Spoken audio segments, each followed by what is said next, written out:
Bismillahirrahmanirrahim. Assalamualaikum warahmatullahi wabarakatuh. Selamat siang Bapak Ibu guru semuanya. Terima kasih yang terhormat Bapak Kepala Sekolah Bapak Arif Priwijayanto yang mohon maaf untuk siang ini berhalangan hadir. Bapak Ibu guru SLB Negeri Jepara yang saya hormati dan saya banggakan. Sebelumnya saya berterima kasih atas waktunya pada siang hari ini karena telah menyempatkan waktunya siang-siang panas-panas untuk ikut dalam diseminasi dan modul 1.4 budaya positif. Sebelum saya memulainya, marilah kita berdoa dulu menurut agama dan keyakinan masing-masing. Berdoa dipersilahkan.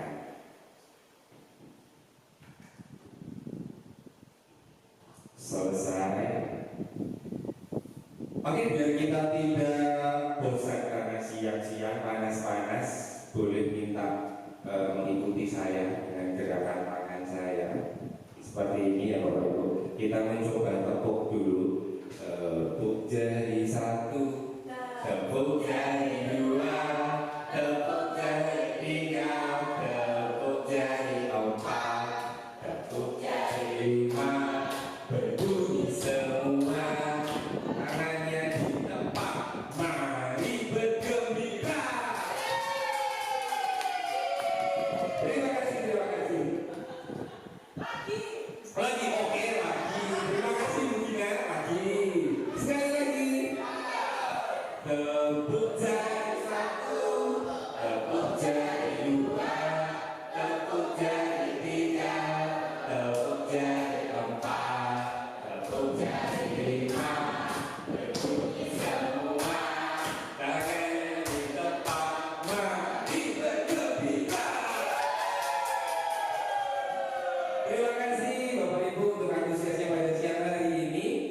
Di sini saya akan memaparkan diseminasi budaya positif yang insya Allah nantinya akan diterapkan di SLB Negeri Jepara.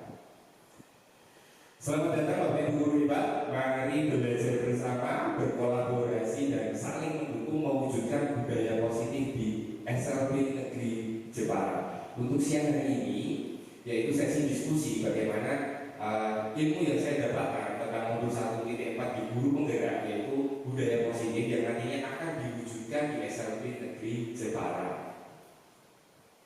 Ya, di sini apakah itu budaya positif? Pemaparannya itu nilai dan kebiasaan di sekolah yang berpihak pada murid agar mereka dapat berkembang menjadi pribadi yang kritis, penuh hormat dan berkarakter profil pelajar Pancasila. Di sini kita mungkin bertanya-tanya, untuk 2 tahun terakhir ini kenapa selalu ada kata profil pelajar Pancasila atau panjangnya berkarakter profil pelajar Pancasila? Karena kurikulumnya berubah, pasti kurikulum berubah. Yang dari kurikulum K13 menuju kurikulum Merdeka belajar katanya. Cuma kita juga harus bisa memerdekakan anak-anak kita, walaupun anak-anak kita itu anak-anak berkebutuhan khusus. Di sini yaitu kebiasaan yang ada di sekolah, kebiasaan budaya positif itu tentunya sudah kita terapkan di sekolah, di anak-anak didik kita. Selanjutnya yang berpihak pada murid, pasti kita mengajak anak-anak berkebutuhan khusus itu juga harusnya berpihak pada murid. Tidak mungkin taksikal seperti mengajar anak pada umumnya. Agar mereka dapat berkembang menjadi pribadi yang kritis. Di sini saya mau bertanya, apakah anak berkebutuhan khusus bisa menjadi pribadi yang kritis? Bisa, terima kasih, bisa. Jadi belum tentu anak-anak itu juga kemampuannya di bawah anak normal pada umumnya. Ada juga anak tunanetra dan tunarungu yang mereka juga bisa untuk berpikir kritis. Penuh hormat di sini yaitu bukan hormat bendera, hormat kepada guru, tidak hanya guru juga orang tua di rumah dan juga orang yang lebih Jadi kita harus menanamkan akhlak dan adabnya pastinya, dan berkarakter profil pelajar Pancasila. Dan di sini konsep inti budaya positif. Konsep inti budaya positif di sini ada 8 konsep inti. Oh, banyak banget ya. Jadi apakah semuanya ini harus kita terapkan? Ada beberapa kata-kata baru ya Bapak Ibu guru yang mungkin belum kita dapatkan di sekolah, atau mungkin belum dipaparkan oleh Bapak Kepala Sekolah atau Bapak Pengawas. Jadi saya mulai membahasnya satu persatu. Saya mulai dari pojok kiri atas, perubahan paradigma belajar. Setelah itu disiplin positif. Yang ketiga nilai-nilai kebajikan. Yang keempat kebutuhan dasar manusia. Yang kelima motivasi perilaku manusia. Yang keenam posisi kontrol guru. Yang ketujuh keyakinan kelas. Dan yang terakhir segitiga restitusi. Jadi untuk siang hari ini bisa kita mulai. Bapak Ibu siap? Siap. Terima kasih. Jadi saya lanjut yang pertama, yaitu perubahan paradigma belajar. Perubahan pembelajaran dengan paradigma baru. Apa itu paradigma baru? Paradigma baru yaitu atau biasanya kita menyebutnya sesuatu yang baru. Kalau di UEFA apa? Sesuatu yang baru itu. Bahasa Inggrisnya aja, bahasa Inggrisnya aja. Oke, something new. Something new, start from something new. Jadi berawal dari sesuatu yang baru. Di sini buat hal terakhir kita selalu digosok dengan yang namanya profil pelajar Pancasila. Itu adalah sesuatu yang baru bagi Bapak Ibu guru saat ini. Tidak hanya di guru normal SD, SMP, SMA, SLB juga. Yang dimaksud pembelajaran paradigma baru ya, pembelajaran dengan paradigma baru dilakukan berdasarkan prinsip pembelajaran yang berdiferensiasi, sehingga setiap siswa belajar sesuai dengan kebutuhan dari tahapan perkembangan untuk mewujudkan profil pelajar Pancasila. Lagi di sini ada kata-kata mewujudkan profil pelajar Pancasila. Goalnya satu, dari awal tadi goalnya pasti berkarakter profil pelajar Pancasila. Ada 6 profil pelajar Pancasila. Bapak Ibu pasti sudah tahu. Yang pertama, beriman dan bertakwa, ya, mandiri, kreatif, berkebinekaan global, bernalar kritis, protokol. Terima kasih. Next dulu. Dan di sini ada gambar Pak Ki Hajar Dewantoro. Yang di sini Pak Ki Hajar Dewantoro menuturkan tujuan pendidikan. Jadi Pak Ki Hajar Dewantoro itu menuturkan tujuan pendidikan adalah menuntun segala kodrat yang ada pada anak agar mereka dapat mencapai keselamatan dan kebahagiaan setinggi-tingginya, baik sebagai manusia maupun sebagai anggota masyarakat. Jadi yang digolkan atau yang menjadi tujuannya Ki Hajar Dewantoro yaitu mencapai keselamatan dan kebahagiaan anak yang setinggi-tingginya sebagai manusia. Jadi berarti keseluruhan anak, termasuk anak-anak berkebutuhan khusus. Selanjutnya yaitu perubahan paradigma belajar. Di sini ada 5 perubahan paradigma belajar. Yang ini mungkin saya juga baru tahu kemarin. Bagaimana perubahan atau transisi dari paradigma yang lama dan paradigma yang baru, atau kurikulum yang lama ke kurikulum yang baru. Pastinya kita membutuhkan adaptasi terlebih dahulu. Setelah pengenalan beradaptasi dengan kurikulum yang baru. Contoh, sebelum saya masuk ke perubahan paradigma di sini, dulu waktu kita sekolah itu kalau kita nakal di kelas sampai dipukul nggak? Dipukul Pak Oki, disuruh keluar, disuruh pulang. Pak Afan langsung disuruh libur 1 minggu. Pak Mas Afan libur 1 minggu kayak gitu. Malah senang ya. Dan berlanjut sampai sekarang nggak apa-apa.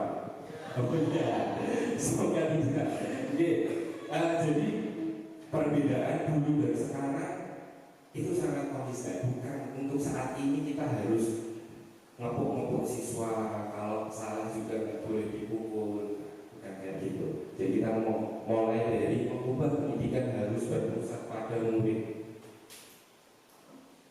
Kita sudah melakukannya pasti, karena di SLB semua itu pasti berpusat pada murid, tidak klasikal. Jadi kita pukul rata kayak kita sekolah dulu. Kita sekolah di SD, SMP, SMA kita pukul rata.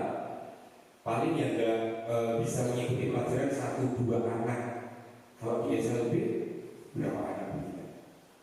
1 kelas. Terima kasih Bu. 1 kelas tidak bisa. Terus yang diterima apa? Nah, dengan kita menerapkan perubahan paradigma ini, berpihak pada murid. Yang kedua, menghargai perbedaan dan karakteristik setiap siswa. Menghargai perbedaannya. Kita menghargai perbedaan di SLB, karakteristik atau keturunan ya begini berarti. Ya, selain keturunan juga misal dia tunarungu mengalami tunarungu yang normal, tunarungu yang beda, itu kan juga berbeda karakteristik, berbeda IQ-nya juga. Jadi kita kan menyadari bahwa mereka. Terima kasih Bu Gina. Jadi dari Bu Gina juga karakteristik contoh anak tunarungu. Jadi tingkat keturunan sudah berbeda. Jadi kita harus memahaminya. Tidak ada tunarungu, berarti semua keturunan dari A sampai B dan autis. Yang ketiga, menciptakan pembelajaran yang menarik dan menyenangkan. Ini sudah kita lakukan semua di sekolah. Gitu. Bukan ketika kita sudah melakukannya, kita tidak perlu mendapatkan ilmu baru. Kita juga perlu lagi menggali lebih dalam, yaitu dengan menerapkan pembelajaran yang menarik dan menyenangkan, dengan melibatkan atau menggunakan metode-metode pembelajaran yang interaktif, menggunakan permainan dalam setiap pembelajaran untuk kelas-kelas rendah. Seperti itu, Bapak Ibu juga mungkin sudah melakukan semua, dan saya juga belajar dari Bapak Ibu semua. Yang keempat, menuntun siswa dalam mengembangkan bakat dan minat. Ya, seperti inilah yang diinginkan Ki Hajar Dewantara, yaitu menuntun siswa mengembangkan bakat dan minat. Pada akhirnya nanti anak setelah lulus sekolah mau kemana? Pastinya mau bekerja, mencari uang. Kalau sekarang sesuai dengan passionnya, sesuai dengan bakat dan minatnya, seperti itu. Apakah Bapak Ibu dulu juga menjadi guru sesuai dengan passion Bapak Ibu? Pastinya. Pak Oki gimana Pak Oki? Tidak. Gunawan? Pastinya sesuai dengan passionnya. Pastinya terpaksa kalau apa? Tidak apa-apa. Dari keterpaksaan itu, dari keterpaksaan itu menjadi kepercayaan yang lebih dari kita semua. Yang terakhir, yang kelima, yaitu menyadari bahwa guru bukan satu-satunya sumber belajar. Nah, ini paling mencolok dari kurikulum yang sebelumnya. Dulu waktu saya sekolah di SD mungkin masih ada catur ulang 1, 2, 3, 4. Itu sumber belajarnya hanya LKS, buku paket, buku Erlangga, sama Bapak Ibu guru sudah bawa penggaris sama kapur. Kalau yang nggak memperhatikan dilempar. Nah, seperti itu. Tapi untuk sekarang apakah seperti itu Bapak Ibu guru? Sekarang masih sudah banyak contoh ini, ada gadget. Kita juga mencari materi dari Google. Untuk saat ini kita juga bisa mencari materi atau mencari pertanyaan soal dari ChatGPT, AI. Selain itu, anak-anak juga bisa mengoperasikan HP. Anak SMP apakah bisa? Bisa. Di kelas saya itu bisa mengoperasikan HP, tapi tidak bisa membaca.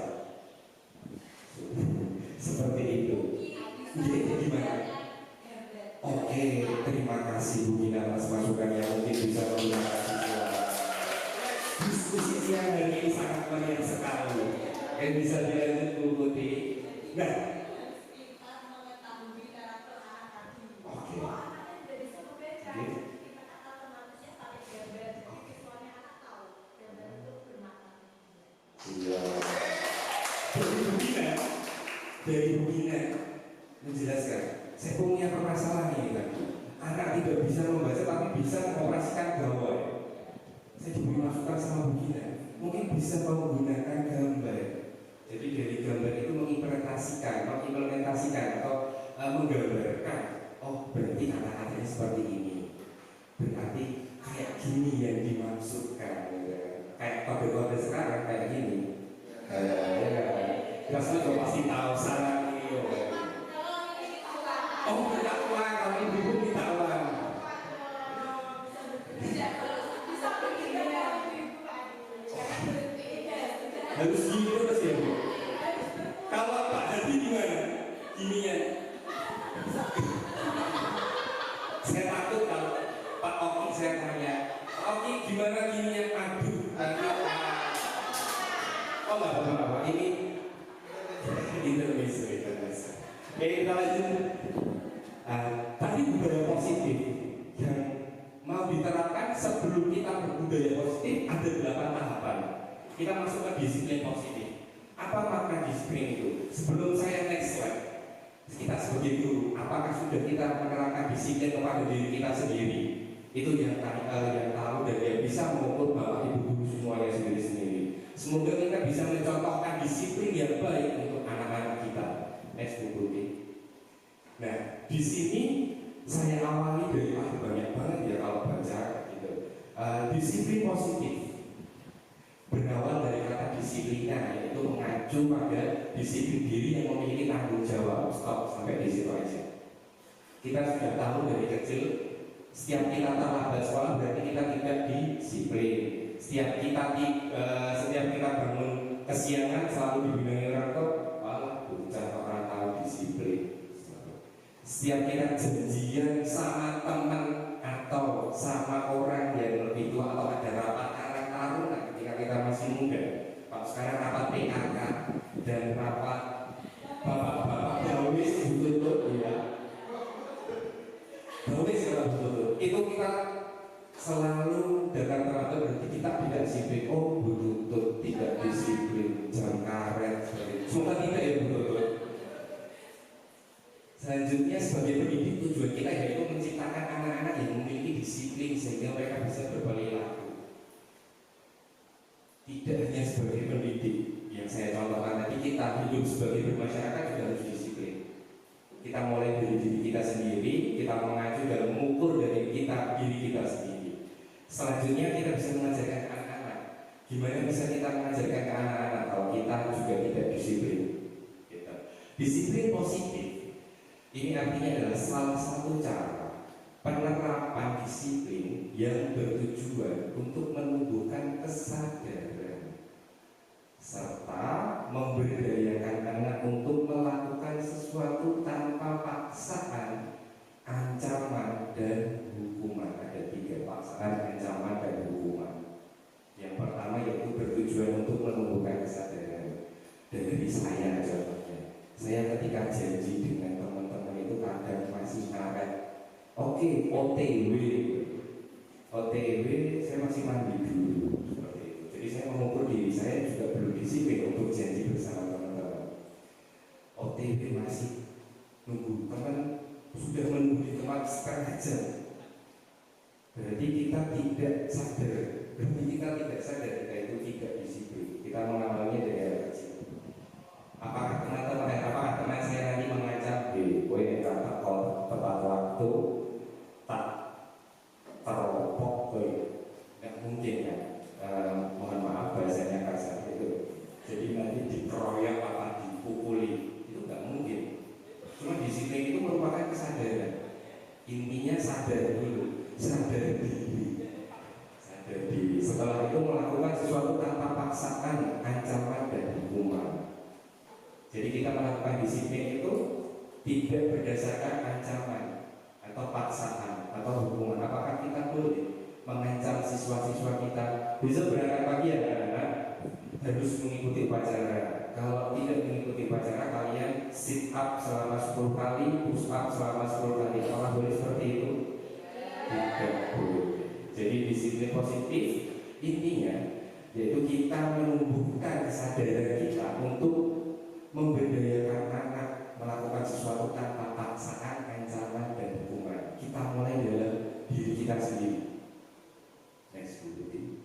Nah, di sini kita mulai tadi ada hukuman paksaan. Sekarang di sini ada 3 perbedaan antara hukuman, konsekuensi, dan restitusi. Yang pertama yaitu hukuman. Sistem tidak berjalan jika murid tidak patuh. Mendorong menyerahkan diri. Anak belajar menyembunyikan kesalahan. Dibuat oleh guru mencoba mengontrol anak dengan penguatan negatif. Contoh aktivitas kita melakukan hukuman terhadap anak yaitu jika anak terlambat kita suruh lari mengelilingi lapangan.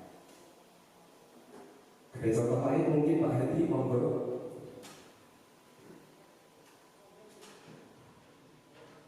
Contoh hukuman, jika anak tidak mengerjakan PR disuruh berdiri di depan kelas.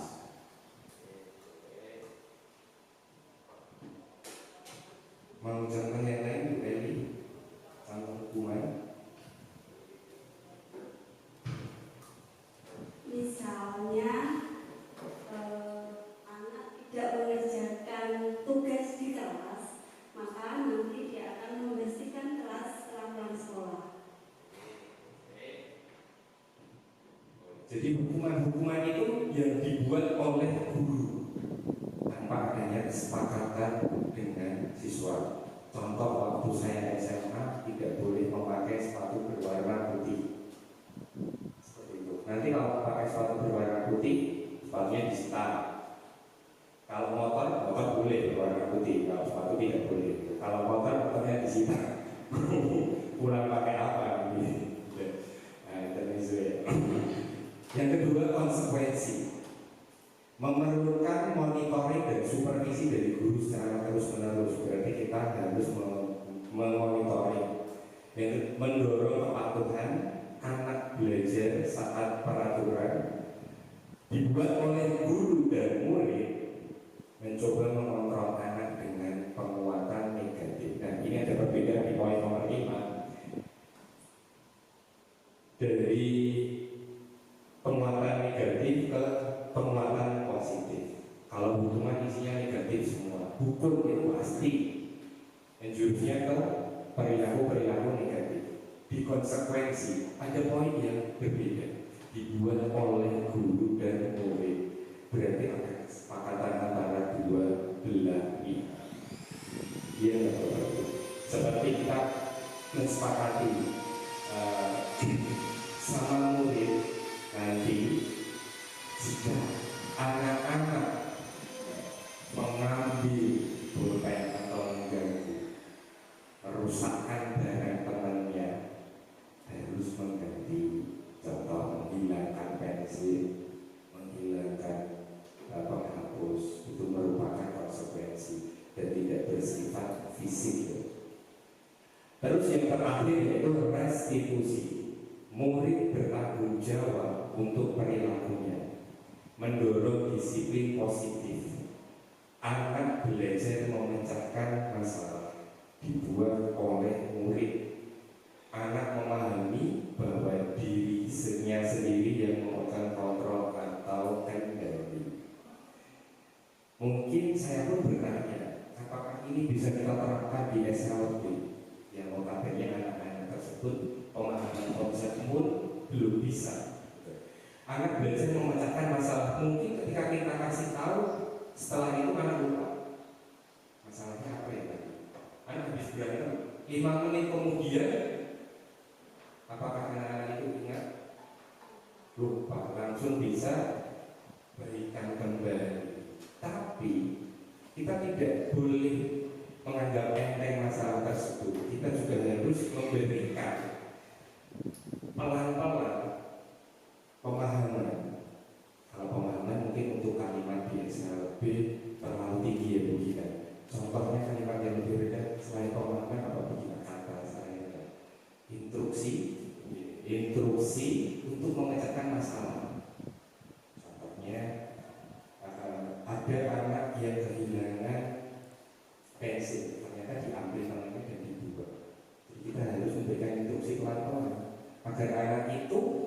bisa memahami salahnya dan nantinya berjanji tidak akan mengulangi lagi. Kalau nanti melanggar lagi mau diapakan itu berdasarkan kesepakatan yang tadi. Jadi kesepakatan itu tidak sah atau tidak adil tanpa ada yang persetujuan antara dua orang. Seperti halnya menikah. Menikah itu tidak akan sah kalau tidak ada kemauan antara kedua belah pihak. Betul begitu Bapak Ibu semuanya.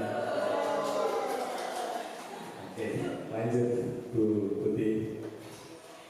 Selanjutnya itu perbedaan hukuman dan konsekuensi. Nah, seperti yang saya tanyakan tadi Pak Adi dan Bu Eli, di sini contoh tindakan.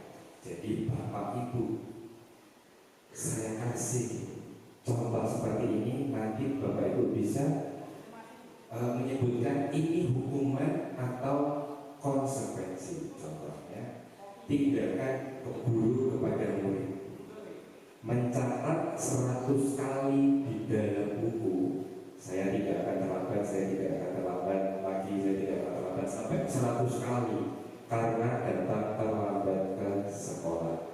Apakah ini hukuman atau konsekuensi? Hukuman. Ada hukuman, ada konsekuensi, tidak apa-apa. Kita tetap harus ada perbedaan. Kalau kita persamaan terus kita tidak bisa menyatukan persepsi lagi.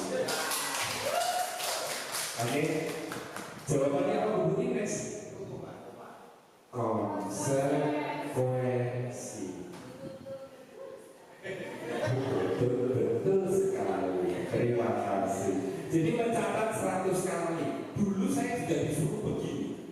Saya tidak akan mengulangi lagi. Saya tulis 100 kali. 100 angka kali. Iya, saya langsung dikeluarkan sama dosen saya dengan Pak Haris itu. Saya ingat waktu masih kuliah. Ini kejadian nyata saya. Jadi insya Allah saya tidak akan memberikan contoh buruk saya kepada siswa-siswa nanti. Saya hanya berbagi pengalaman yang Bapak Ibu, tidak untuk dicontoh. Selanjutnya, lari mengelilingi lapangan karena terlambat datang ke sekolah. Nah, ini apa? Hukuman apa konsekuensi? Apakah benar? Oke, betul sekali. Permasalahan yang ketiga, membersihkan coretan yang dibuatnya di meja kelas. Hukuman atau konsekuensi? Kita lihat jawabannya. Konsekuensi. Cerdas sekali. Murid diminta hapus karena tidak mengerjakan PR. Hukuman. Apa benar? Oke, benar lagi. Selanjutnya, mengganti kertas tugas teman karena dicoret-coret. Konsekuensi dituntut sangat keras. Konsekuensi. Apa benar? Konsekuensi. Berjemur di lapangan karena ngobrol di kelas. Apakah benar di sini hukuman? Sekarang saya bertanya, apakah kita ketika berangkat kita ngobrol dengan teman guru kita juga dihukum mengelilingi lapangan sama bapak kepala sekolah? Tidak. Mohon maaf ya Bapak Adit. Next. Murid diminta bertelanjang kaki karena tidak memakai sepatu hitam. Oke, terima kasih. Apakah ada lagi? Coba kita lihat, ini jawaban yang tadi berarti ada 7. Kenapa 7? Karena sebenarnya 7. Menurut saya itu sebenarnya 7. Semua harus 7 kali biar afdal, gitu kan? 7 contoh kasus dan Bapak Ibu alhamdulillah sudah sangat cerdas sedemikian. Terima kasih. Visioner Bugina. Next. Oke, mari kita berdiri dulu. Sudah 1:30. Oke, kita coba biar kita lebih fokus. Oh tidak begitu Bugina. Maaf. Ini kesannya nggak ada. Sekarang tangan ke atas,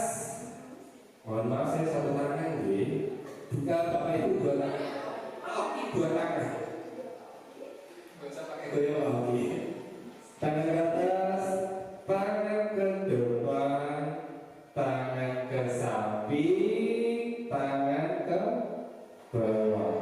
Oke, ikuti saya sekali lagi. Tangan ke atas, tangan ke samping. Nah, begini, kurang fokus. Oke, ulangi lagi. Tangan ke atas, tangan ke depan, tangan ke samping, tangan ke atas. Terima kasih. Kita berikan waktu sedikit saja untuk siang hari ini. Next, kita lanjut ke kebutuhan dasar manusia. Realitanya, kebutuhan setiap manusia sangat berbeda-beda. Kebutuhan antara laki-laki dan perempuan berbeda-beda. Kebutuhan saya dengan Pak Oki juga berbeda-beda. Kita harus memahami pandangan orang lain tentang dunia. Setiap orang memiliki gambaran yang berbeda.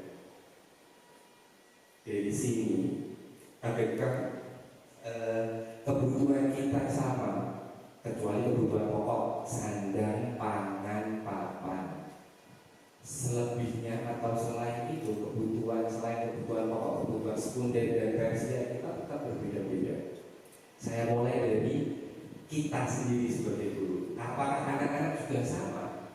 Semuanya kebutuhan anak-anak berbeda. Terlebih lagi anak-anak berkebutuhan khusus. Bagaimana cara kita menyampaikan materi kepada anak-anak bocah ini orang mudeng-mudeng, padahal dengan keturunan yang sama. Apakah kita harus mengeluh seperti itu? Tidak. Kita juga harus memahami realitanya kebutuhan itu berbeda-beda. Kebutuhan yang ada di sini yaitu kebutuhan dasar manusia. Yang pertama, kasih sayang dan rasa diterima. I love you forever. Yang kedua, kekuasaan atau power. Yang ketiga, kesenangan atau fun. Yang keempat, freedom, kebebasan.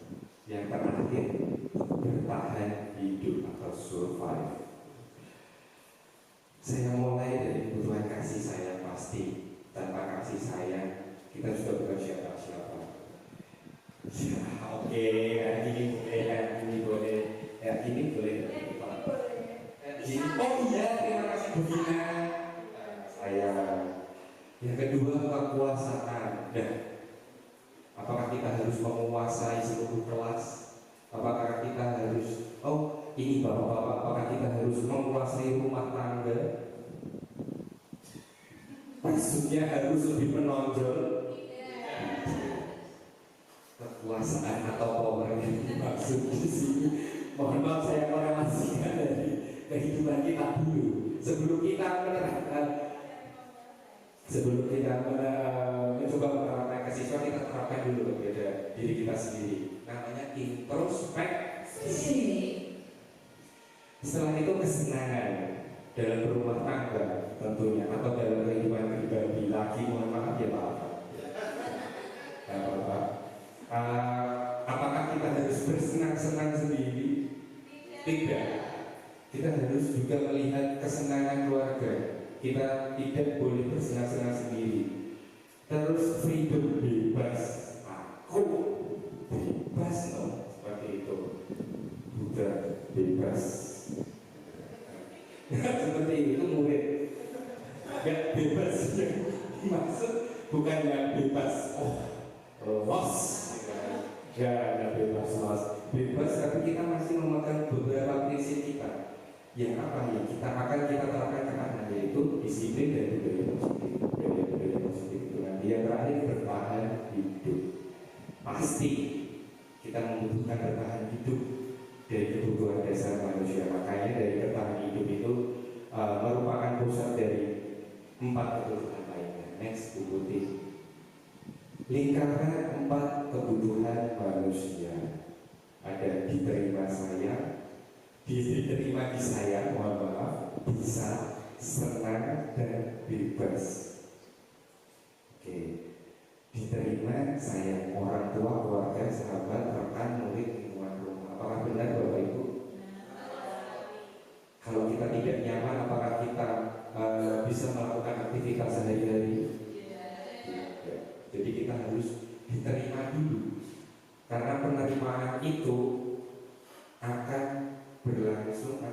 lanjut ke kasih sayang, diterima dulu.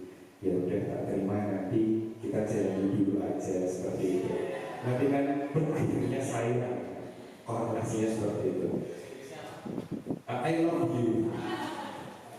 Atau ada yang lain ada? Coba ditanya kepada beliau. Miss Eva selaku guru bahasa Inggris. Bahasa Inggrisnya apa Miss Eva? Bisa ya? Iya. To be loved. To be loved. Your time.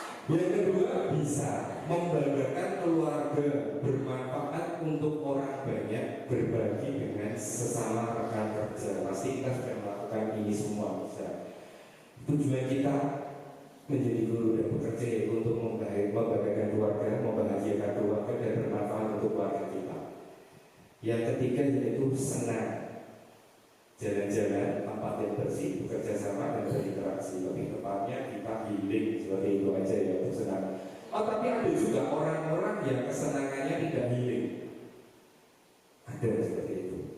Terus bebas menjadi diri sendiri, berekspresi, berinovasi. Yang paling penting yang harus kita lakukan yaitu mengembangkan diri sendiri. Di sini saya mau membahas satu persatu. Yang pertama tadi kebutuhan diterima, disayang atau dikasihi. Kebutuhan dasar terkait dengan kebutuhan dasar diterima, disayang terpenuhi dengan usaha-usaha memahami karakter satu sama lain. Jadi kalau bisa diterima dan disayang itu kita harus memahami karakter satu dengan yang lain. Yang kedua saling menghormati dan menghargai, menjaga komunikasi yang baik dan memberi perhatian. Demi keseluruhan kalimat yang paling saya garis bawahi yaitu perhatian. Kenapa perhatian? Karena perhatian itu satu-satunya kunci untuk kita bisa memberikan kasih sayang sepenuhnya kita kepada keluarga dan pasangan-pasangan kita atau anak-anak didik kita.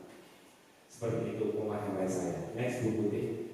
Bisa kebutuhan dasar terkait dengan kebutuhan dasar bisa terpenuhi dengan yakin akan daya diri dan kekuatan motivasi serta kasih sayang orang tua dan keluarga. Bekerja keras dan melakukan yang terbaik dalam mewujudkannya, menyampaikan, berkomunikasi dan berkolaborasi dengan baik, berusaha mendapatkan perhatian dan kemudian menyampaikan kepada orang terpercaya dan bisa mendukung. Kata kunci dari kalimat yang panjang ini yaitu kita bisa memenuhi atau membanggakan orang-orang terdekat atau orang-orang yang kita sayangi. Kita bisa mendapatkan perhatian dan juga kita bisa menyebarkan kesenangan, menyampaikan kepada orang terpercaya. Seperti itu. Next bulletin. Senang pasti tadi sudah saya jelaskan. Senang berwisata dan mengunjungi tempat-tempat favorit untuk merefresh diri. Ini pasti harus kita lakukan. Selama 5 hari bekerja, kita 2 harinya ngapain ibu-ibu? Rekreasi. Apa Bu itu? Nyetrika Gunawan?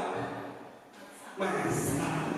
Apa nilainya? Kalau Bapak Alki mancing pasti pedas dan lugas mancing. Melatih kesabaran. 5 hari melatih kesabaran, 2 hari itu melatih kesabaran. Jadi full Pak Alki selama 1 minggu melatih kesabaran. Eksekutif. Bebas, kebutuhan terkait bebas yaitu meningkatkan kemampuan skill sesuai kebutuhan diri dengan mengikuti pelatihan mandiri. Pastinya ini untuk kita seperti Bapak Ibu Guru. Jadi kita tidak harus berhenti atau puas dengan pencapaian kita.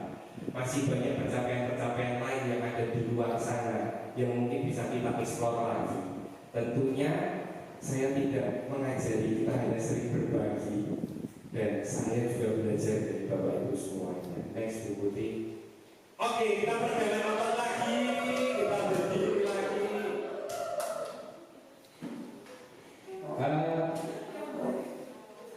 Oh gambarnya, oh iya ini gambar Google seperti ini. Oke, sekarang ada tiga angka yang saya sebutkan. Ketika saya menyebutkan angka 1, tangan kanan begini, meminta 1, satu, bapak ibu menjawab awu, gitu. Bisa apa?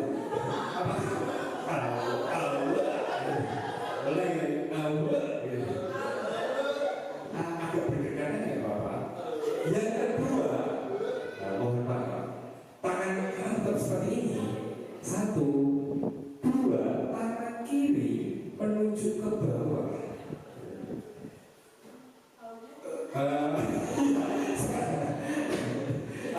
Ya, Bu.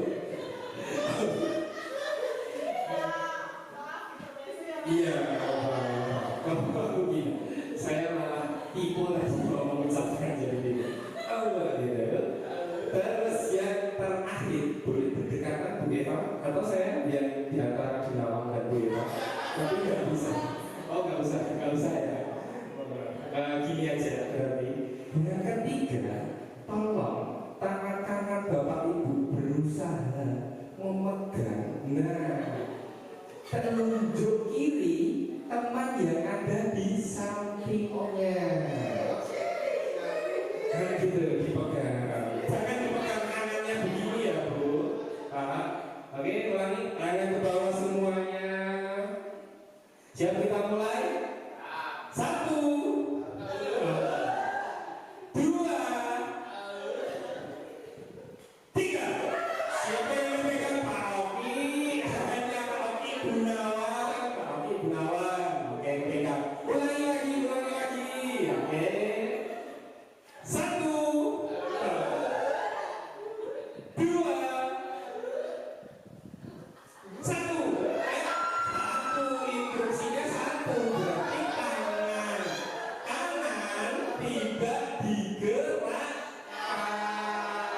Oke, tepuk tangan. Terima kasih. Mohon Bapak Ibu duduk kembali. Hanya sebagai intermezzo atau peragangan otak Bapak Ibu biar siang ini kita tidak membosankan.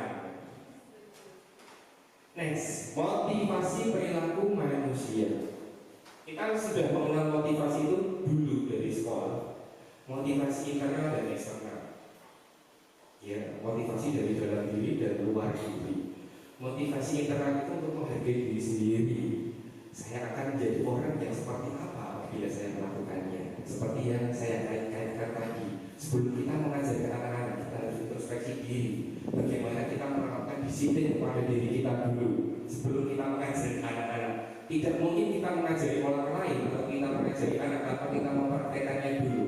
Itu impossible menurut saya.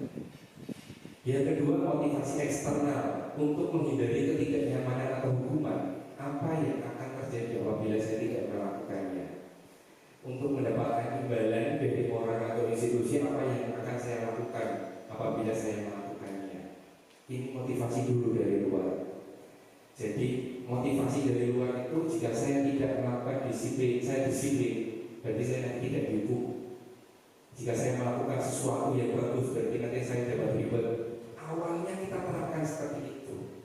Cuman pada akhir-akhirnya nanti, setelah kita menerapkan seperti itu, kita akan terbiasa dan tidak akan mengadakan ribet atau punishment seperti itu lagi. Next dulu. Kita sampai pada posisi kontrol guru. Apa yang dimaksud posisi kontrol guru? Yaitu posisi guru ketika mengatur anak-anak didiknya di dalam kelas, tidak hanya di kelas, juga di sekolah. Karena Bapak Ibu juga tidak hanya mengampu kelas, juga mengampu keterampilan, mapel, dan ekstrakurikuler. Jadi tidak hanya bertemu dengan anak-anak di dalam kelas saja, anak-anak dari kelas lain juga sering bertemu. Yang pertama yaitu posisi penghukum. Dari gambarnya sudah terlihat seperti ini. Seperti itu berarti menyalahkan orang, menyalahkan anak. Apakah itu kita lakukan sebagai penghukum anak di dalam kelas? Pasti kita pernah melakukannya. Saya pun juga mengakui saya pernah menghukum anak di dalam kelas. Yang kedua, posisi pembuat rasa bersalah sampai anaknya itu saling ya. Tapi yang saya maksudkan kayak bersimpuh, maaf ibu, maaf ya ibu, seperti itu. Yang ketiga, posisi teman, friendly. Yang keempat, pemantau. Kalau pemantau ini bukan hanya main laptop, anak rame, oke nggak apa-apa, lanjutkan aja, yang penting tidak keluar kelas. seperti itu. Jadi pemantau itu kita memantau dan mengawasi anak. Yang terakhir manage. Next buku untuk penjelasannya yaitu posisi pembuku. Guru berbicara dengan nada menghargai, menunjuk-nunjuk, berkacak pinggang, membentak. Hukuman bisa berupa hukuman fisik dan psikis. Seperti inilah yang kita rasakan dulu, benar nggak? Ketika kita sekolah, saya merasakan seperti itu.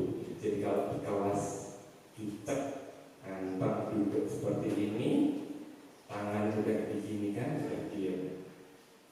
Seperti itu apa enggak?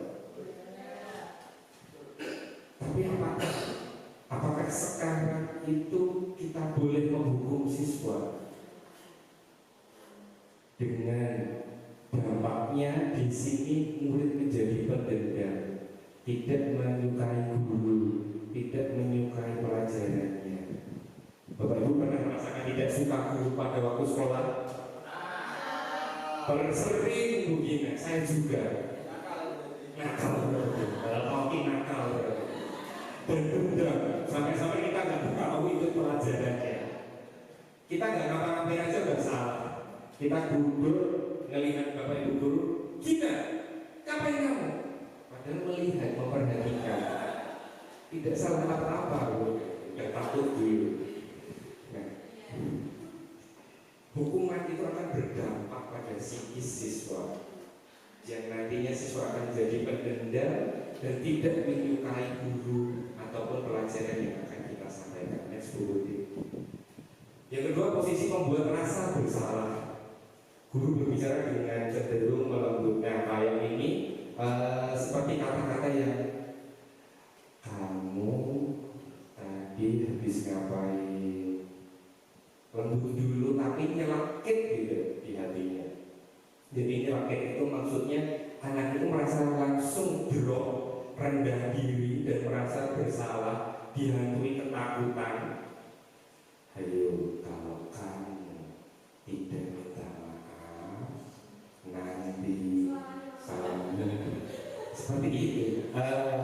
Nanti kamu dihakimi malaikat. Anak kecil takut, gitu kan? Takut. Gimana? Itu akan berimbas tidak baik juga kepada siswa. Next buku. Posisi tengah. Kecenderungan kita untuk mengajar murid seperti ini harus kita rasakan seperti teman. Kalau nggak seperti teman, gimana Toki? Super, sangat kacau. Sangat cenderung sendiri menghangatkan suasana. Nah, ini menghangatkan suasana sehingga murid akan merasa aman dan akrab. Tapi kalau kita melakukan itu terus, anak akan tergantung pada kita. Dia tidak akan bisa mandiri, tidak akan bisa menyadari dirinya sendiri. Next buku. Posisi pemantau yang tadi bahwa rektor dari interpretasinya itu memantau murid. Guru akan memantau siswa yang melakukan kesalahan dan akan diberi sanksi. Tidak jauh beda dengan membuat rasa bersalah. Guru akan menghitung semua dampak yang akan diterima, baik sanksi atau hadiah pada saat melakukan sesuatu. Jadi guru menghitung punishment dan rewardnya, atau menghitung bintang yang diberikan bikinan kepada anak didiknya. Mungkin tidak sepenuhnya mandiri, dia akan mengacu pada, oh iya, ketika aku bisa dikasih pertanyaan bikinan nanti aku dapat bintang. Dia tidak bisa mandiri sepenuhnya. Next buku. Yang terakhir, ini adalah posisi yang paling ideal yang harus kita laksanakan kepada yang kita harus terapkan di kelas. Guru akan bersuara dengan nada netral, tidak bernada tinggi, tidak emosional, tercipta identitas yang positif. Murid akan menjadi mandiri, percaya diri untuk memecahkan masalah. Intinya sebagai manajer yaitu membuka atau memberikan kebebasan kepada siswa. Dan apa yang siswa mau? Apa yang kita mau? Kita kontkan, kita buat kesepakatan berdua, gitu kan. Jadi nanti murid itu bisa mandiri dengan sendirinya. Next dulu. Nah, kita sampai ke keyakinan kelas. Setelah kita belajar dari posisi kontrol lima tadi, posisi yang paling ideal yaitu posisi manajer, kita membentuk keyakinan kelas dulu. Itu peraturan kelas. Kalau peraturan itu yang menguasai siswa atau guru saja. Kalau peraturan guru saja yang membuat guru, tidak ada keterlibatan siswa dalam hal itu. Kalau keyakinan kelas adalah prinsip universal yang disepakati secara bersama, terlepas dari perbedaan agama dan suku bangsa. Seseorang akan lebih bersemangat menjalankan keyakinan daripada hanya sekedar mengikuti peraturan. Yang di sini yaitu disepakati bersama. Yang ada di kelas hanya guru dengan siswa. Jadi yang menyepakati yaitu siswa dan guru. Apakah bisa diterapkan di sekolah luar biasa? Bisa. Next Bu Putih. Pembentukan keyakinan kelas. Keyakinan kelas bersifat abstrak. Keyakinan kelas berupa pernyataan universal. Pernyataan kelas dibuat bentuk positif dalam kalimat positif. Hendaknya tidak terlalu banyak sehingga mudah diingatkan. Poin penting yang bisa kita terapkan yaitu poin penting. Semuanya bisa kita terapkan. Poin penting untuk anak-anak luar biasa yaitu karena keyakinan kelas hendaknya mudah diingat untuk anak-anak berkebutuhan khusus. Jadi tidak kalimat yang panjang, anak malah bundek. Yang kelima, keyakinan kelas sebagai sesuatu yang dilaksanakan. Semua anggota kelas membuat keyakinan bersedia meninjau kembali. Jadi secara kontinu kita meninjau apakah keyakinan kelas itu sudah bagus diterapkan di kelas. Kita mengawalnya dari kelas. Next Bu Putih. Nah, kemarin saya mencoba membuat keyakinan kelas di kelas 10C. Ada beberapa anak yang belum bisa membaca dan menulis. Saya tanya dulu, anak-anak, hari ini kita membuat keyakinan kelas. Wah, mereka pasti rumit. Keyakinan kelas ya apa aku salah jajan. Keyakinan kelas itu peraturan. Kalau mereka peraturan itu udah tahu, peraturan berarti tidak boleh dilanggar. Keyakinan kelas itu kesepakatan. Berarti ini kita sepakati. Gitu. Saya menggunakan nada pelan, tidak menggunakan kalimat-kalimat negatif. Kalau nanti ini gue langgar, kalau nanti kalian tidak patuh, berarti itu kalimat negatif. Kalau nanti anak-anak tidak menjalankan atau anak-anak tidak berpakaian sesuai dengan seragamnya masing-masing, nanti akan seperti ini. Seperti ininya itu sepakat dulu sama siswa. Siswa menulis dan menempel agar bisa diingat. Setelah itu ditempelkan di dalam kelas. Ketika nanti anak-anak melakukan pelanggaran atau melakukan tidak sesuai dengan keyakinan kelas, apakah guru langsung menghukum? Sebagai manajer, guru harus ngasih tahu dulu, atau kita nanti bisa melakukan restitusi atau mengingatkan kembali. Itu nanti. Next Bu Putih. Nah, kita sampai ke restitusi. Restitusi dari sekian banyak apa yang saya paparkan, ini adalah goalnya. Ketika anak melakukan pelanggaran dari keyakinan kelas atau peraturan yang telah disepakati bersama, yaitu kita harus melakukan restitusi. Apa restitusi itu? Restitusi proses penciptaan kondisi bagi murid untuk memperbaiki kesalahan mereka. Proses untuk memperbaiki kesalahan murid sehingga murid bisa mendapatkan karakter yang lebih kuat. Dengan apa? Melalui segitiga restitusi. Yang pertama, membantu murid untuk memiliki tujuan. Yang kedua, membantu murid untuk jujur. Yang ketiga, memberikan penawaran, bukan paksaan. Kunci utama di sini yaitu kita memberikan penawaran, bukan paksaan. Kalau hukuman dan peraturan itu memaksa, kita dulu dihukum guru, gerundel lah biasanya. Gerundel kan? Wah, aku wis garap ape-ape di biji elek. Seperti itu gerundel. Jadi kita terpaksa mengerjakannya. Next dulu. Ciri-ciri restitusi. Restitusi untuk menebus kesalahan. restitusi untuk memperbaiki hubungan. Restitusi adalah tawaran, restitusi menuntun melihat ke dalam atau introspeksi, fokus terhadap karakter bukan tindakan, memberikan solusi. Kunci utamanya yaitu memberikan solusi atas permasalahan yang telah dibuat. Restitusi itu adalah seperti itu. Jadi kita tidak agil-agil menghukum anak, tidak memakai seragam suruh ustaz, tidak membawa pensil atau buku suruh pulang ambil buku. Itu kan dulu seperti itu. Kalau nggak bawa buku LKS suruh pulang, ambil nanti bawa lagi ke sekolahan baru boleh masuk kelas. Itu dulu. Kalau sekarang kita harus menggunakan restitusi. Langkah-langkah restitusi yang pertama menstabilkan identitas. Ini adalah berupa kalimat. Ketika anak telah melakukan kesalahan, kita tanya dulu, atau kita pupuk dulu bahasanya. Dulu saya juga pernah melakukan seperti itu kok, nah, tenang saja. Bahasa kita diunggul EC biar anak kalem dulu, nggak langsung kowe dulu apa wis wedi langsung perpet langsung. Kamu bukan satu-satunya yang melakukan itu. Anak-anak mesti kita pun sebagai orang dewasa ketika diginikan malah langsung oke, nggak apa-apa, it's okay. Seperti itu, santuy.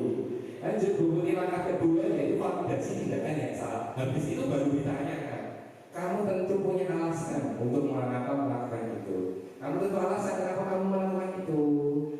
Mungkin ada cara yang lebih baik daripada kamu melakukan itu. Kalimat-kalimat positif. Habis kita tadi menstabilkan identitas sudah enak-enak, pas validasi tindakan yang salah ini. Kok itu ya opo? Malah anjlok meneng urite. Wes serametu. Jadi kita harus memberikan kalimat-kalimat yang positif dan enak didengar. Next berikutnya, ya terakhir yaitu menanyakan keyakinan. Yakin nggak apa yang telah kita buat dulu? Apakah kamu ingin jadi orang seperti apa? Jadi diyakinkan lagi. Jadi segitiga restitusi itu kan bentuknya bersegitiga. Jadi kita yakinkan untuk dapat. Yakin nggak? Yakin nggak kamu mau sama aku kalau kita dulu pas zaman masih muda seperti itu ya kan? Jadi pendidikan menstabilkan identitas. Kalau misalnya kamu sendiri ya, terus validasi tindakan yang salah, PDKT. Yang terakhir, jadi nggak kamu mau nikah sama aku. Nah, kita komplit tiga. Next, kemudian seperti inilah penampakan segitiga restitusi. Ini adalah goalnya, ini yang nantinya kita terapkan. Kita mengawali budaya-budaya positif dari dalam kelas dulu, tapi tidak boleh langsung menghukum siswa. Kalau anaknya belit banget wis ngedap-ngedapi stres sama kelas. Iya Pak, jawabannya tuh ya disabar-sabar Ibu. Itu bukan sebuah jawaban menurut saya, itu mengambang. Seperti Bapak Ibu juga menanyakan kapan ini selesainya siang ini. Seperti itu juga mengambang. Sabar Ibu, sholat mau potong. Nah, segitiga restitusi itu adalah solusi yang terbaik untuk saat ini. Mungkin kedepannya ilmu itu berkembang. Ilmu tidak stagnan, jadi mungkin kedepannya kita 10 tahun lagi, 20 tahun lagi segitiga restitusi berubah menjadi apa lagi yang mungkin lebih efektif, berubah menjadi trapezio. Jadi bukan ilmu aja yang berkembang, tapi masalah juga bisa berkembang. Jadi solusi itu didapat karena masalah yang berkembang itu. Makanya ada solusi tadi. Terima kasih. Bukan hanya solusi yang berkembang, tapi masalahnya berkembang. Bener banget. Pak Oki sangat berpengalaman, sangat Pak Oki butuh pundak untuk bersandar. Ini pakai masalah karena itu kalau butuh pundak buat bersandar sih boleh ini kosong. Oki butuh Indonesia kan jangan. Yeah, always listening, always understand. Always listening, always understand. Baik. Jadi masalah itu berkembang, jadi otomatis solusinya berkembang. Terima kasih Pak. Next Budi. Terima kasih. Sekian pemaparan dari saya. Jadi kita tadi sudah belajar tentang penerapan budaya positif, bisa di back ke konsep budaya positif, Bu Putih. Jadi kita ada beberapa tahapan, 8 tahapan yang sudah kita pelajari tadi, mulai dari dasar dulu, mulai dari kita dulu sampai ke puncaknya yaitu segitiga restitusi. Mulai dari perubahan sampai segitiga restitusi. Apakah ini bisa kita ubah dalam waktu 1 jam ini? Tidak, terima kasih Bu Nawang. Tidak bisa. Nggak bisa, kita bukan Spiderman atau Power Ranger yang kita bisa berubah kapanpun, dimanapun yang kamu inginkan. Bukan Pak Tarno juga. Jadi apa? Kita mulai proses. Kalau salah apakah boleh? Boleh. Dari kesalahan seperti Pak Oki, kita belajar dari masalah, kita belajar dari kesalahan. Setiap kesalahan itu pasti ada nilai-nilai positifnya. Monggo Bapak Ibu, saya persilahkan jika ada yang mau bertanya atau menanggapi dan kasih masukan kepada saya. Monggo. Begini.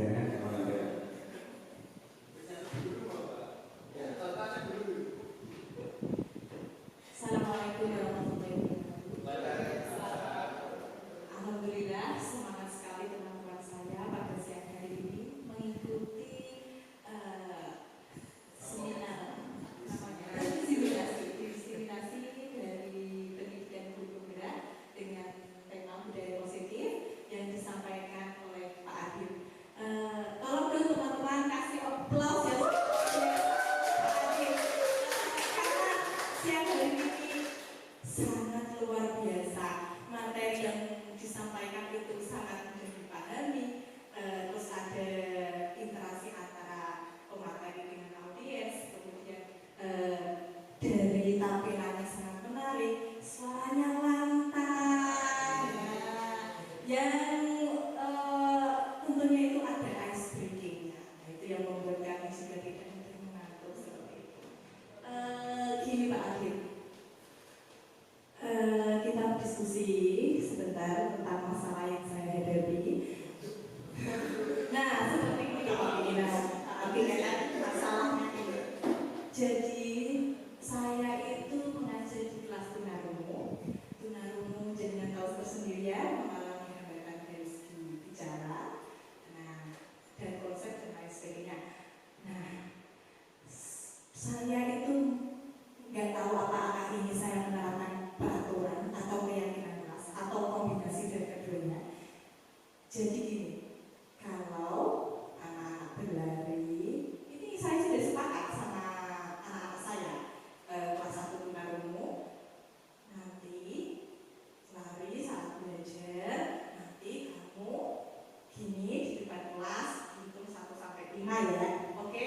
Anak-anak setuju karena mereka konsepnya itu masih konkret. Jadi kalau saya langsung pada posisi manajerial tadi, kamu harus gini, nah mungkin di karakter untuk anak kelas 1 itu belum terbangun karena sifatnya itu masih konkret. Jadi mereka tahunya kalau salah itu hukumannya seperti itu dan sebagainya. Nah, saya masih menerapkan seperti itu, bagaimana Pak Adi? Tanggapan dari Bapak? Siap. Karena memang pandangannya seperti itu kan. Terima kasih Bu Gina atas pertanyaannya yang menanyakan tentang saya berarti melakukan hukuman, menerapkan peraturan apa keyakinan karena di kelas-kelas rendah belum paham tentang pemahaman konsep masih abstrak yang beda. Jadi kita tidak bisa langsung memanajer anak, dibilangi nanti kayak gini karena notabene dengan anak gangguan pertinggalan dan tunarungu misalnya tadi. Jadi kita harus memahami harus belajar, saya sendiri harus belajar dengan Bu Gina bagaimana cara menerapkan itu di kelas kecil. Saya tidak mengoreksi pemerintahan kurikulum yang baru ataupun gimana Pak, itu gimana menerapkan kalau di sekolah luar biasa, apakah itu bisa, apakah itu kita pukul rata sama? Tentunya kita harus mencari cara sendiri. Apakah kita anak kecil ketika dikasih tahu apakah juga paham maksud kita yang dimaksud seperti itu Bu Gina. Jadi Bu Gina tadi ketika anak lari-lari megang tangan di kuping, lari-lari, konsekuensinya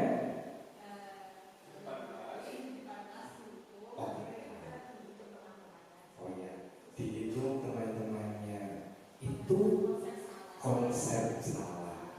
Dan itu berarti Bu Gina sudah menerapkan contoh salah, memberitahu kepada anak-anak tentang begini loh konsep salahnya seperti ini.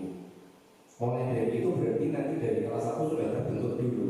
Insya Allah kita juga ikut berdoa kelas 2 anaknya sudah paham.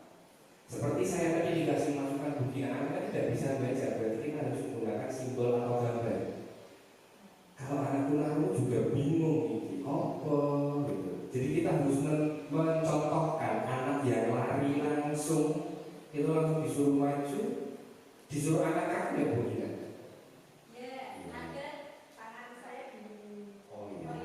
Dulu Berarti dulu kan ketika awal masuk itu ya memang tidak tahu benar sekolah gimana, dia gimana memang tidak tahu, bahasa salah sebenarnya memang tahu. Saya jadi simbol, dia sekarang visual, simbol ini salah ya.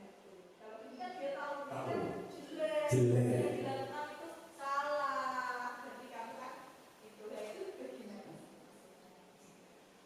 untuk penerapan yang dilakukan Bu Gina menurut saya sudah tepat, karena anak-anak seperti itu, anak-anak dengan kebutuhan khusus tanpa kita pahamkan dulu konsep juga susah. Basa Jawa ini angin dikandani. Jadi nanti kalau kita sendiri yang berubah pelan-pelan Bu Gina, saya dan Bu Gina dan teman-teman yang lain mungkin saling berkolaborasi bagaimana menerapkan budaya positif terutama. Begitu nih Bu Gina. Terima kasih atas jawabannya. Mungkin waktunya kita cukupkan sekian. Terima kasih Bapak Ibu yang telah hadir pada siang hari ini. Terima kasih atas waktu dan partisipasi Bapak Ibu dalam kita sharing siang hari ini tentang budaya positif. Semoga kita dapat menerapkan budaya positif dan kita saling berkolaborasi untuk nantinya meningkatkan kemajuan di SLB Negeri Jepara. Sekian dari saya, kurang dan lebihnya mohon maaf. Wabillahi taufiq wal hidayah. Wassalamualaikum warahmatullahi wabarakatuh. Matur nuwun. Sembah kondur.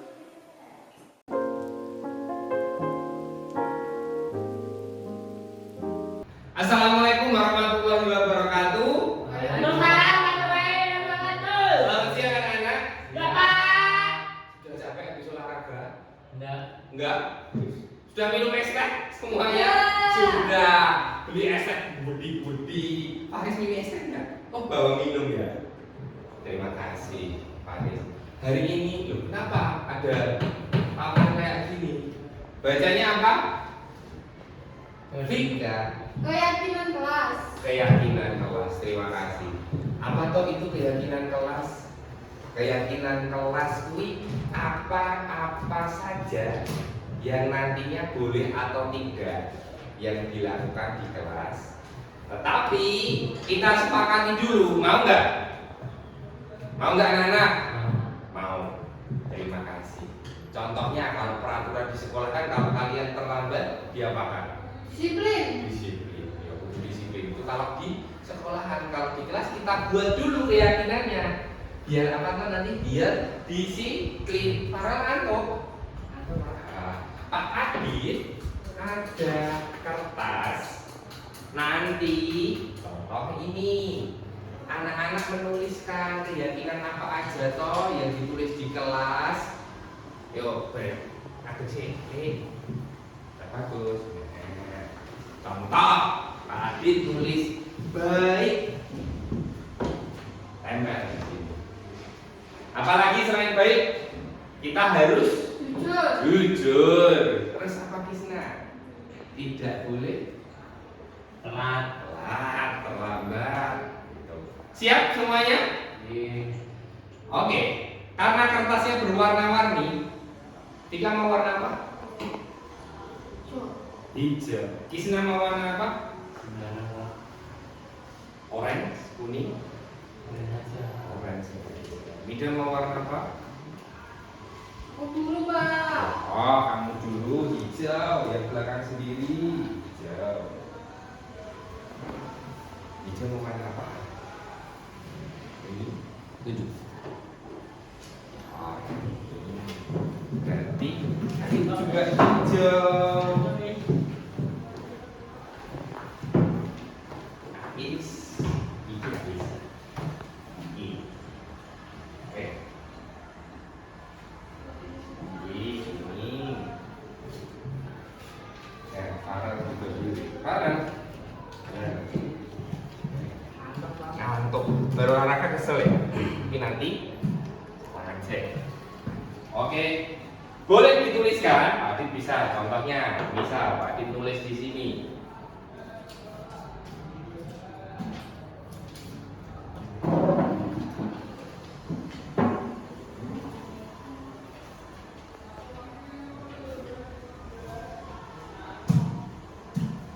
Ditulis satu dulu, yang warnanya kayak Kisna sama Mida. Datang tepat waktu.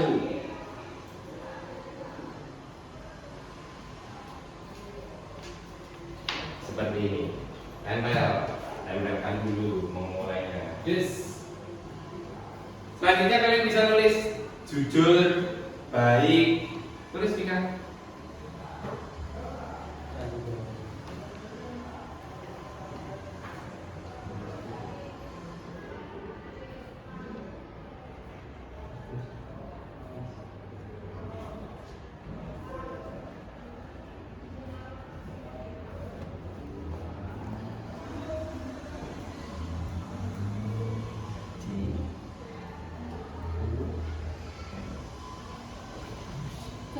Sudah.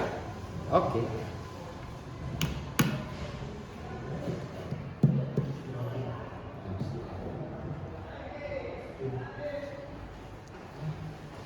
Oke, sudah.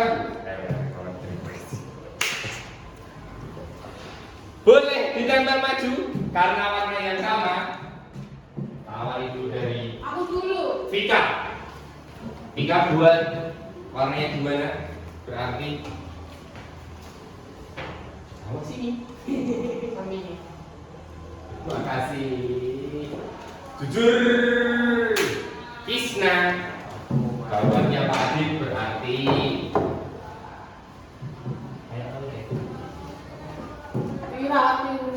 Nih, Mida.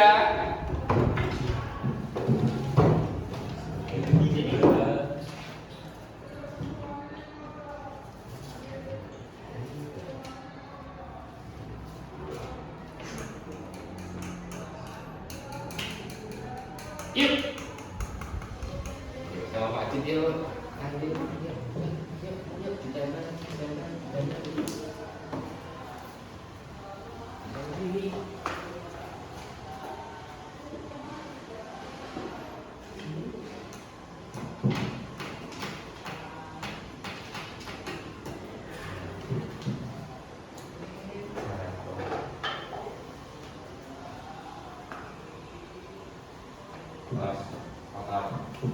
Farel. Ya. Nah.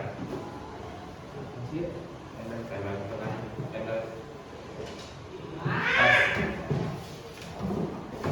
Terakhir Farel di sini.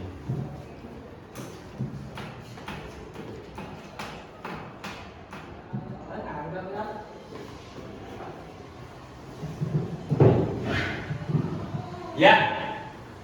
sudah tertempel semua, datang tepat waktu, jujur baik sama Umi.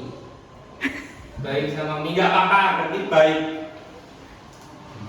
Terima kasih anak-anak, kita sudah menyepakati keyakinan kelas. Lepas.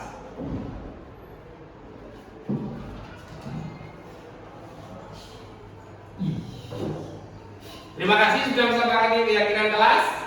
Semoga ini menjadi keyakinan terbaik buat kita dan bisa diterapkan mulai hari ini.